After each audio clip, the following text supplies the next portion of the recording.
used to trace the cracks along the ceiling every night, counting every loss like it was proof I lost the fight. But something lives inside the broken, quiet, patient, bright, a fire that the flood couldn't drown, no matter how we tried. I remember 17, the year the walls caved in. My father's silence louder than the arguments begin. I built a version of myself from cardboard and pretend. Smiled through the splinters, never let the crack show to my friends. The mirror was my enemy, the doubt was discipline.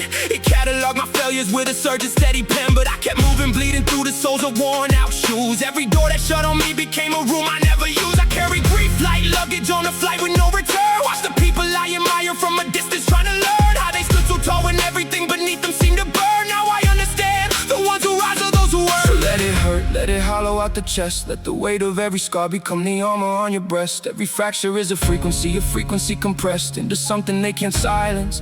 I refuse to acquiesce. I was forged in the fracture, tempered in the flame. Every scar on my back is a letter in my name. You can break the foundation, but you cannot break the claim. I was forged in the fracture, and I'll never be the same. I've been the footnote in a story someone else was telling loud. Watch mediocrity get celebrated by the crowd, but pressure is the language that turns carbon into diamonds proud. And I am not the thunder, I'm the silence for the cloud. I'm at my own destruction, charted every single fall. The nights I couldn't breathe inside a room with paper thin walls. The friends who walked away when there was nothing left to call. I memorized the darkness so I recognize the heart. Now every scar is data, every failure is a draft. Every tear I swallow was a lesson in my craft. The version of me weeping on that floor I left him half, but I became the whole of him by walking the aftermath. So let it burn, let it level everything. Let the loss become the leverage underneath your suffering. Every wound is a witness to the weight that you can bring into the room, and they will feel it when you finally sing.